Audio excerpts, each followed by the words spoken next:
Islam membawa perubahan yang luar biasa. Itulah yang dicontohkan oleh Khalifah Umar Ibn Khattab ketika menaklukkan Baitul Maqdis, Yerusalem pada tahun 16 Hijriah. Beliau datang jauh-jauh menerima surat undangan dari Uskup Soporinus setelah mendapatkan musyawarah dari Panglima Abu Ubaidah Ibnul Jarrah yang menginginkan Yerusalem atau Baitul Maqdis dibebaskan dan ditaklukkan dalam keadaan damai dan bukan dengan peperangan. Padahal panglima-panglima Islam yang lain, mereka berharap ingin segera ditaklukkan Yerusalem ini dengan perang. Meskipun dalam prakteknya nanti ketika masuk tidak akan terjadi pertumpahan darah, tapi Abu Ubaidah ingin mencontoh bagaimana Nabi SAW menaklukkan kota Makkah dengan penuh kedamaian, dan itu terjadi di zaman Khalifah Umar Ibn Khattab radhiyallahu anhu. Karena Yerusalem ketika ditaklukkan oleh bangsa-bangsa dan imperium-imperium besar sebelum Islam, mereka sudah merana dan mengalami kezaliman-kezaliman yang luar biasa. Mereka diliputi rasa takut yang luar biasa, silih berganti Yunani, Romawi, Persia, Babilonia, Assyria dan lain sebagainya menguasai negeri itu dan menghancurkan bangunan serta membunuhi penduduk-penduduk Yerusalem itu. Tapi Islam membawa perubahan di dunia ini, memberikan contoh. Bahkan dalam penaklukan militer pun kita tidak diperkenankan untuk melanggar hak asasi manusia.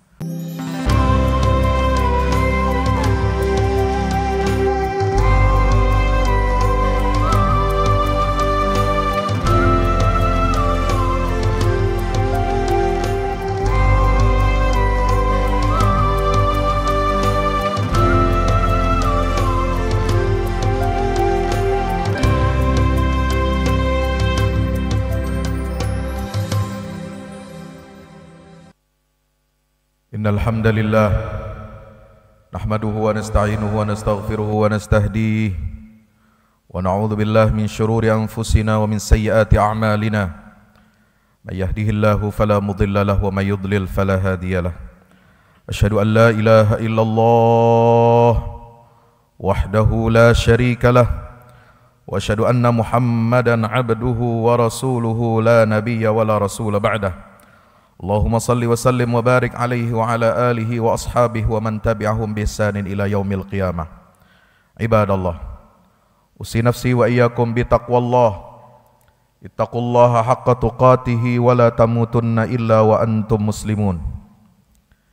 Hadirin jamaah Jumat yang insyaallah mudah-mudahan kita semua senantiasa dirahmati oleh Allah Subhanahu wa taala. Bersyukur kita kehadirat Allah Jalla Jalaluhu Subhanahu wa taala. Pada kesempatan hari ini, hari Jumat yang kedua di bulan suci Ramadan, kita masih diberikan nikmat kesehatan, nikmat afiah, dan nikmat yang paling besar yang Allah berikan di bulan suci Ramadan adalah nikmat pengampunan atas dosa-dosa kita dari Allah Subhanahu wa taala. Karena Nabi SAW setidaknya dalam satu hadis yang diriwayatkan oleh Imam Ahmad dalam musnadnya dan juga Imam Al-Baihaqi dalam Syu'abul Iman menyebutkan di antara 5 keistimewaan yang didapat oleh umat Rasulullah di bulan Ramadan yang tidak diberikan kepada umat Nabi selainnya adalah ada 2 hal yang berkaitan dengan pengampunan dosa ini, yaitu pada setiap hari, setiap malam malaikat memohonkan ampunan kepada Allah Subhanahu wa taala untuk kita semua yang berpuasa di bulan Ramadan ini. Dan di akhir Ramadan, di malam terakhir Ramadan, Allah Subhanahu wa taala telah mengampuni semua dosa-dosa kita. Lalu Nabi SAW ditanya oleh para sahabat, apakah hal itu didapat ketika Lailatul Qadar? Nabi menjawab, tidak.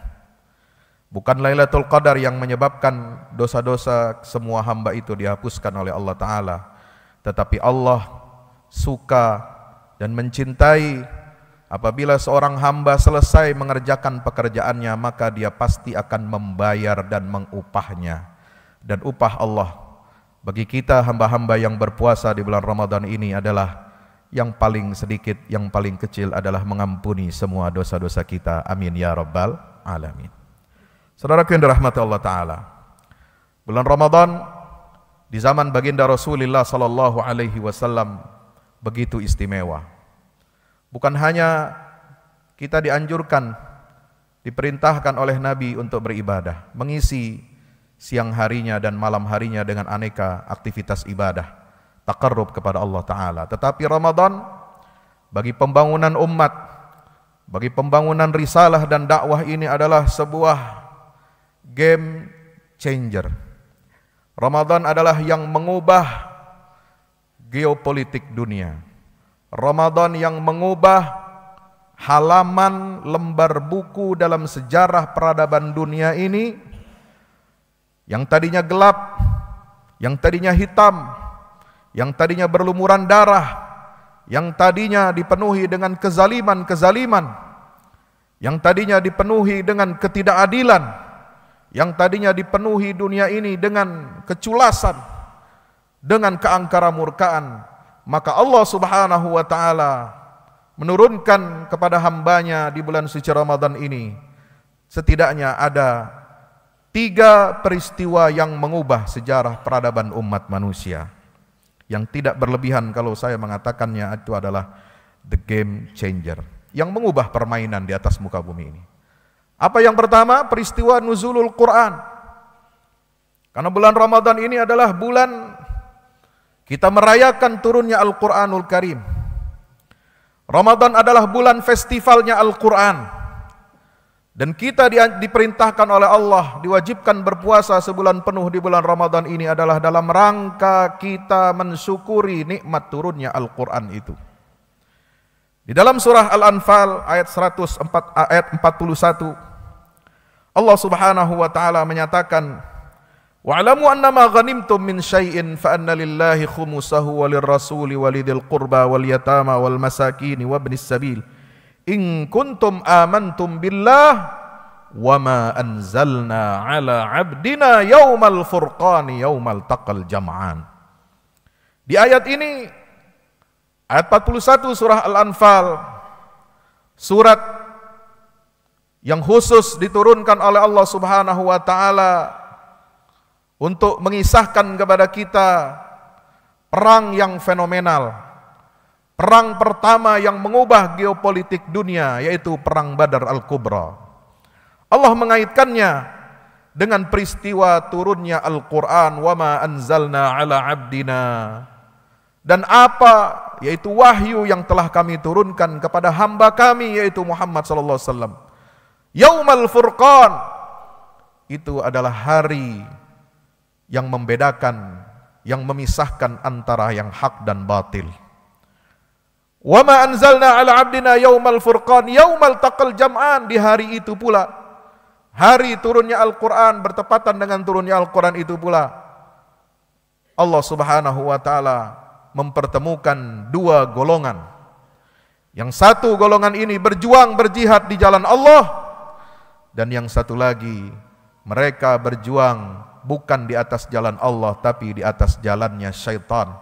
Itulah pertemuan 2 pasukan besar dalam peristiwa perang Badar Al-Kubra antara kaum muslimin yang jumlahnya hanya 313 orang dengan pasukan kaum musyrikin yang jumlahnya 1000 orang lengkap dengan persenjataannya. Saudaraku yang dirahmati Allah Subhanahu wa Ta'ala, kenapa turunnya Al-Quran ini kita bisa sebut sebagai the game changer yang mengubah peradaban dunia?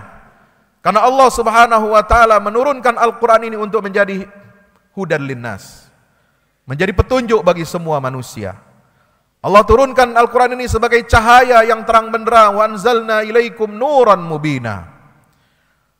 Allah turunkan Al-Quran ini, yahdi bihillahu manittaba'a ridwanahu subulas salam. Dengan Al-Quran ini Allah akan menunjukkan kepada kita jalan-jalan keselamatan. Dengan Al-Quran ini, inna hadzal Qur'ana yahdi lillati hiya aqwam.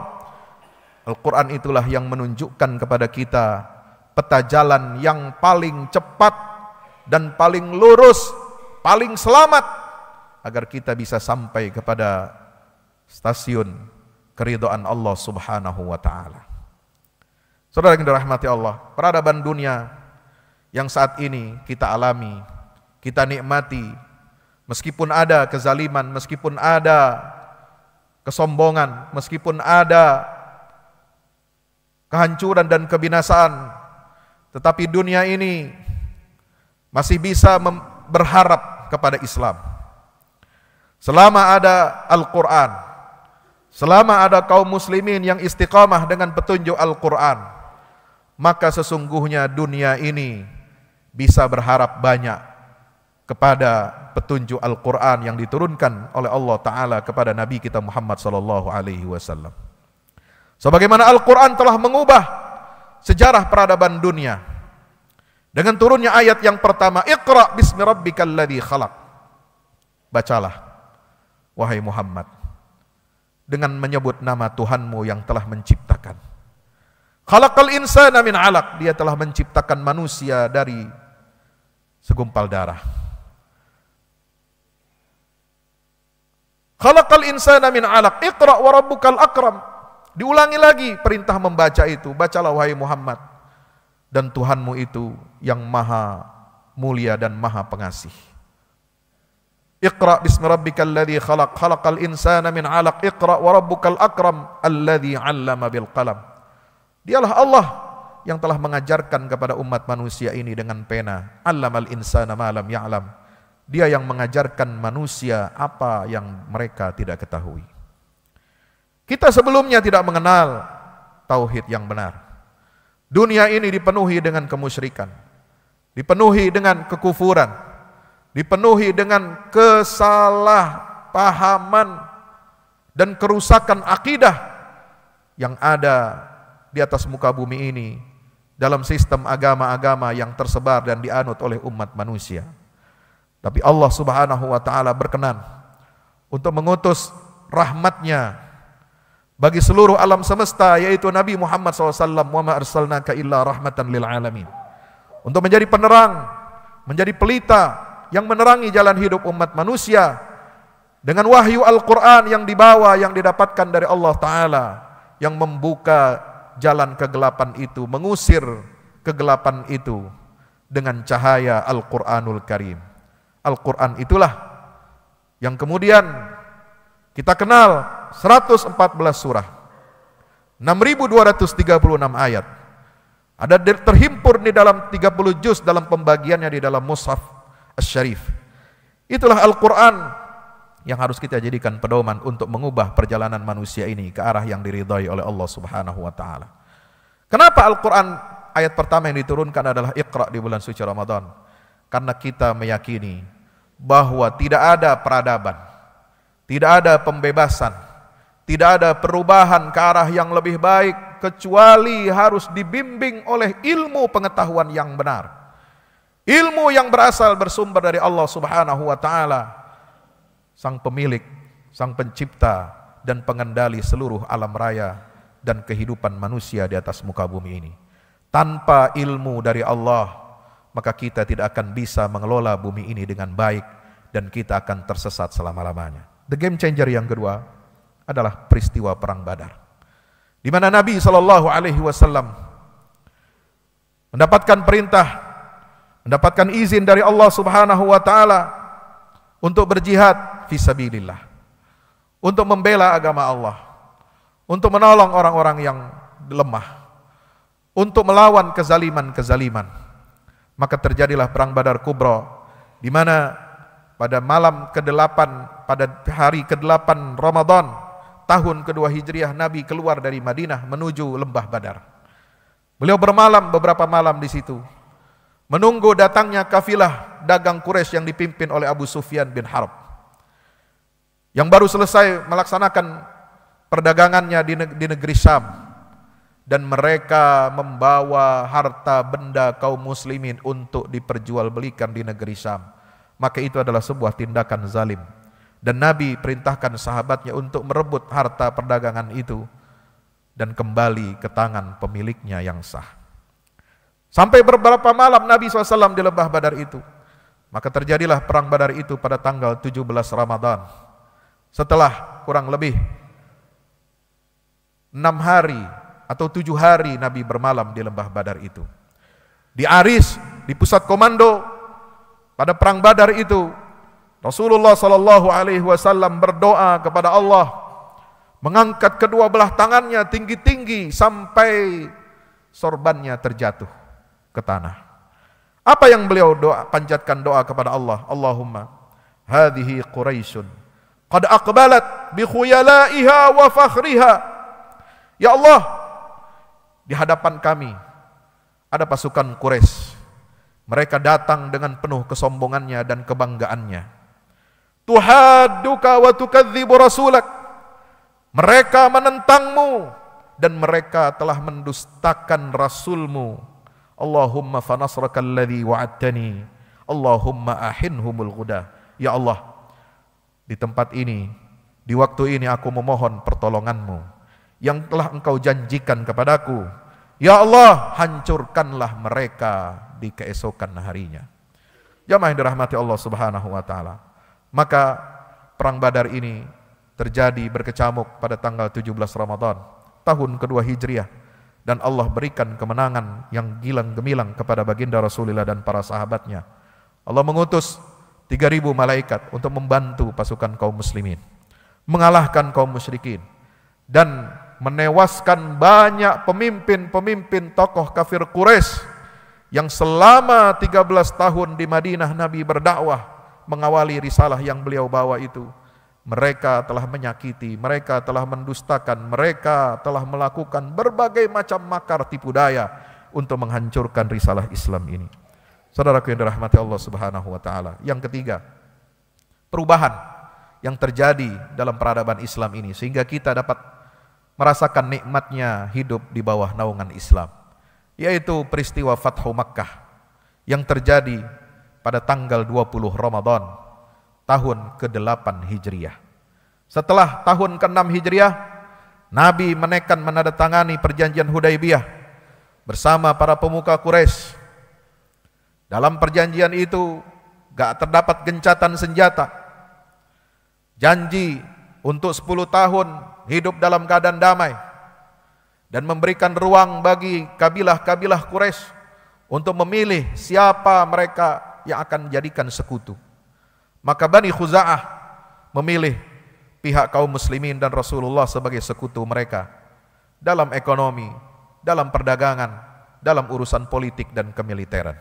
Sementara Banu Bakar memilih kafir Quraisy sebagai sekutunya. Dan di antara dua kabilah ini terjadi permusuhan yang sangat lama.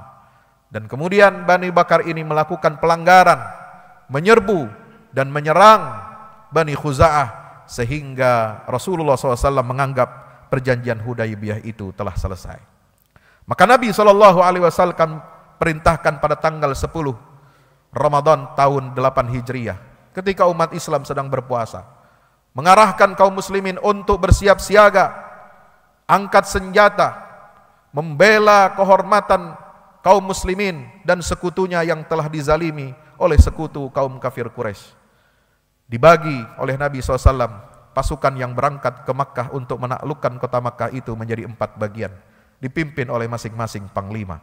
Yang dipimpin oleh Khalid ibnul Walid, dipimpin oleh Sa'ad bin Ubadah, satu lagi dipimpin oleh Zubair bin Awam, dan satu pasukan lagi dipimpin oleh Abu Ubaidah ibnul Jarrah.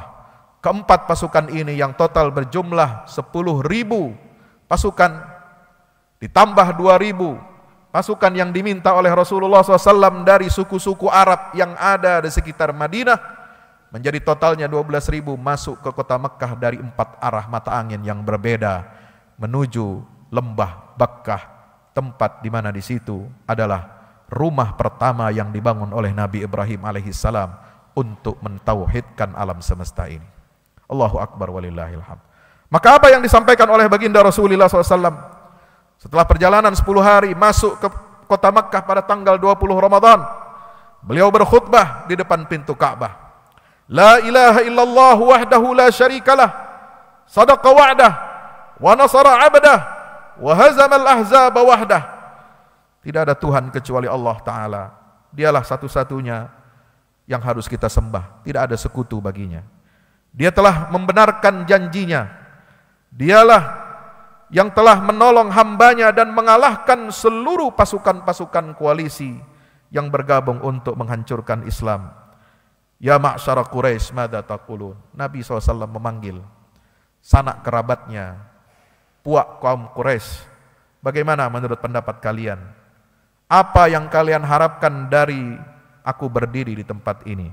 Maka Quraisy berkata, naqulu khairan wa nazunnu khairan, nabiyyun karim wa akhun karim wa ibnu akhin karim. Kami berhusnuzon kepada Anda, wahai Muhammad. Kami tidak mengharapkan apa-apa kecuali kebaikan, karena engkau adalah nabi yang mulia, saudara yang mulia, dan putra dari saudara kami yang mulia. Apa jawab Nabi SAW? Fa inni aqulu kama qala akhi Yusuf, la tathriba alaikumul yawm, la tathriba alaikumul yawm, yaghfirullahu lakum wa huwa arhamur rahimin, idhabu fa antumut talaqa. Saat ini tidak ada yang dapat aku sampaikan kepada kalian kecuali kata-kata yang pernah diucapkan oleh saudaraku Nabi Yusuf alaihi salam. Hari ini tidak ada caci maki. Hari ini tidak ada celaan kepada kalian yang dahulu bertahun-tahun kalian telah memusuhi aku, telah menentang aku dan mendustakan aku. Hari ini kata Allah Subhanahu wa taala, yaghfirullahu lakum. Allah telah mengampuni dosa-dosa kalian. Wa huwa arhamur rahimin. Dialah Tuhan yang Maha Penyayang dari yang penyayang. Maka Nabi SAW perintahkan kaum Quraisy, idhabu fa antumut tulaqa. Pergilah kalian wahai kaum Quraisy, kamu sekarang dalam keadaan merdeka dan bebas. Ini game changer yang penting dalam sejarah penaklukan bangsa-bangsa di dunia. Tidak pernah ada penaklukan dalam sejarah peradaban bangsa manapun sebelum terjadian Fathu Makkah ini. Begitu hebatnya penaklukan yang dilakukan oleh kaum muslimin, tanpa setetes darah pun yang tertumpah, tanpa ada yang menjarah satu properti pun yang ada di kota yang ditaklukkan. Berbeda dengan raja-raja, kaisar-kaisar, imperium-imperium yang kalau menaklukkan sebuah peradaban, sebuah kota, sebuah negeri, mereka hancurkan dan bumi hanguskan. Sebagaimana perkataan para punggawa Ratu Balqis yang mengatakan, innal muluka idza dakhalu qaryatan afsaduha wa ja'alu a'izzata ahliha adillah. Raja-raja kalau mereka menaklukkan sebuah negeri, mereka pasti akan merusak mental, merusak fisik dan menjajah negeri itu, merampas harta kekayaannya serta menjadikan kemuliaan penduduknya menjadi hina. Tapi Islam membawa perubahan yang luar biasa. Itulah yang dicontohkan oleh Khalifah Umar Ibnul Khattab ketika menaklukkan Baitul Maqdis, Yerusalem pada tahun 16 Hijriah. Beliau datang jauh-jauh menerima surat undangan dari Uskup Soporinus. Setelah mendapatkan musyawarah dari Panglima Abu Ubaidah Ibnul Jarrah yang menginginkan Yerusalem atau Baitul Maqdis dibebaskan dan ditaklukkan dalam keadaan damai dan bukan dengan peperangan. Padahal panglima-panglima Islam yang lain, mereka berharap ingin segera ditaklukkan Yerusalem ini dengan perang. Meskipun dalam prakteknya nanti ketika masuk tidak akan terjadi pertumpahan darah, tapi Abu Ubaidah ingin mencontoh bagaimana Nabi SAW menaklukkan kota Makkah dengan penuh kedamaian. Dan itu terjadi di zaman Khalifah Umar Ibnul Khattab radhiyallahu anhu. Karena Yerusalem ketika ditaklukkan oleh bangsa-bangsa dan imperium-imperium besar sebelum Islam, mereka sudah merana dan mengalami kezaliman-kezaliman yang luar biasa. Mereka diliputi rasa takut yang luar biasa, silih berganti, Yunani, Romawi, Persia, Babilonia, Assyria dan lain sebagainya menguasai negeri itu dan menghancurkan bangunan serta membunuhi penduduk-penduduk Yerusalem itu. Tapi Islam membawa perubahan di dunia ini, memberikan contoh bahkan dalam penaklukan militer pun kita tidak diperkenankan untuk melanggar hak asasi manusia. Allahu Akbar walillahil hamd. Mudah-mudahan Ramadan ini bukan hanya kita pandai untuk beribadah kepada Allah, mendekatkan diri kepada Allah, tapi kita juga harus membaca sejarah kegemilangan Islam ini. Bagaimana kita menegakkan peradaban Islam dengan mulia, dengan kemuliaan, dengan petunjuk dari Al-Quran dan Sunnah Nabi kita Muhammad SAW. Dan kita harus percaya diri, kita harus kembangkan rasa percaya diri kita bahwa kita umat Islam ini adalah sebagai umat yang terbaik yang pernah diutus atau diutus oleh Allah Subhanahu wa taala untuk menyelamatkan peradaban manusia. Barakallahu li wa lakum fil Qur'anil azim. Wa nafa'ani wa iyyakum bima fihi minal ayati wa dzikril hakim. Aqulu qawli hadza fastaghfiru innahu wal ghafurur rahim. Alhamdulillahi wahda sadaqa wa'dah wa nasara 'abdah وهزم الأحزاب وحده أشهد أن لا إله إلا الله وحده لا شريك له وأشهد أن محمدا عبده ورسوله لا نبي بعده اللهم صل على محمد وعلى آله وصحبه وبارك وسلم تسليما كثيرا عباد الله اتقوا الله حق تقاته ولا تموتن إلا وأنتم مسلمون اعلموا أن الله أمركم بأمر بدأ فيه بنفسه وثنى بملائكة المسبحة بقدسه فقال تعالى مخبرا وآمرا إن الله وملائكته يصلون على النبي يا أيها الذين آمنوا صلوا عليه وسلموا تسليما اللهم صل على محمد وعلى آل محمد كما صليت على إبراهيم وعلى آل إبراهيم في العالمين إنك حميد مجيد اللهم اغفر للمسلمين والمسلمات والمؤمنين والمؤمنات الأحياء منهم والأموات إنك سميع قريب مجيب الدعوات اللهم انصر الإسلام وعز المسلمين وعلي بفضلك كلمة الحق إلى يوم الدين اللهم انصر من نصر الدين واخذل من خذل المسلمين اللهم انصر إخواننا المجاهدين في فلسطين وفي غزة في كل مكان من بقاع الأرض يا رب العالمين اللهم أهلك أعداءك أعداء الدين اللهم أهلك الكفرة والمشركين واليهود الغاصبين المعتدين على حقوق إخواننا اللهم دمرهم تدميرا اللهم مزق جمعهم وشتت شملهم وزلزل الأرض من تحت أقدامهم برحمتك يا أرحم الراحمين ربنا عليك توكلنا وإليك أنبنا وإليك المصير ربنا آتنا في الدنيا حسنة وفي الآخرة حسنة وقنا عذاب النار وصلى الله على عبدك ورسولك محمد وعلى آله وصحبه وسلم والحمد لله رب العالمين.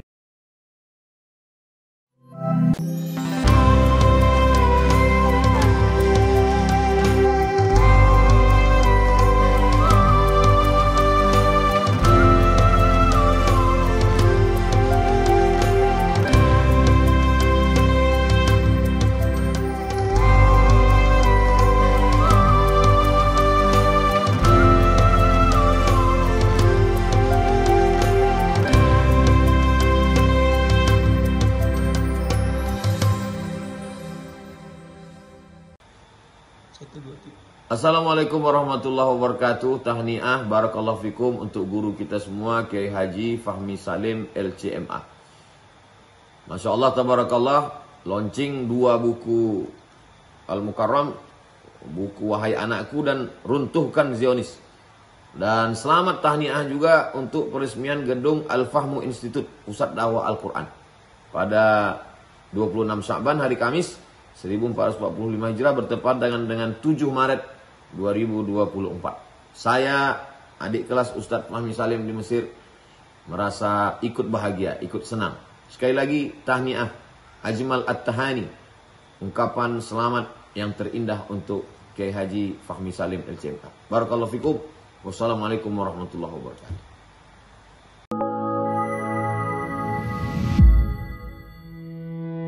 Yang terbaru dari Ustadz Fahmi Salim, 2 buku tentang parenting Qurani dan jihad membela Baitul Maqdis. Buku Wahai Anakku, Benahi Adabmu, Bersihkan Hatimu, buku yang siap membuka cakrawala pikiran dan batin sahabat. Buku Wahai Anakku, Benahi Adabmu, Bersihkan Hatimu disusun dengan mengambil inspirasi dari buah pena Imam Al-Ghazali, Ayyuhal Walad. Buku ini diformat dengan dialog orang tua pada anaknya. Meski begitu, dialog ini bisa dibaca secara umum bagi para calon orang tua untuk anak-anaknya kelak.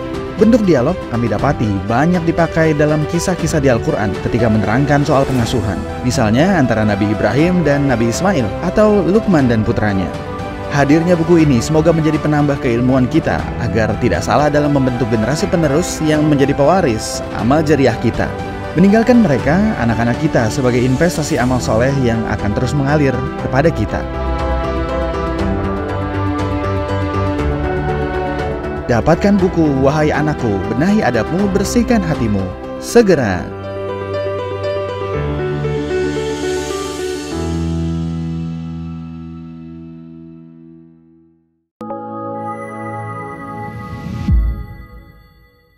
Yang terbaru dari Ustadz Fahmi Salim, buku Runtuhkan Zionis, Rebut Baitul Maqdis, buku yang siap membuka cakrawala pikiran dan batin sahabat, sudah bisa dipesan sekarang juga. Hasil yang dicapai para mujahidin dalam pertempuran Badai Al-Aqsa 7 Oktober 2023 memiliki arti penting ataupun nilai strategis, bukan hanya dalam pembuktian bahwa kekuatan Israel bisa dikalahkan bahkan oleh pihak yang memiliki persenjataan jauh di bawahnya, melainkan juga dalam menyadarkan dunia Islam, terutama para pemimpinnya yang memilih menjadi penonton ketimbang membantu sesama saudaranya. Buku ini adalah salah satu bentuk dukungan dan ikhtiar dengan niat berjuang bersama-sama dengan mujahid Palestina. Tak sekedar memberikan informasi, membeberkan fakta atau data kepada khalayak di Indonesia. Buku ini juga hadir untuk meluruskan tudingan, bahkan fitnah terhadap para pejuang di sana. Betapapun kita berada jauh dari Al-Quds, melalui buku ini kita akan dapatkan bagaimana kita bisa memperoleh pahala yang sebanding dengan para pejuang di garda terdepan di negeri perlawanan Palestina. Dapatkan buku Runtuhkan Zionis Rebut Baitul Maqdis segera.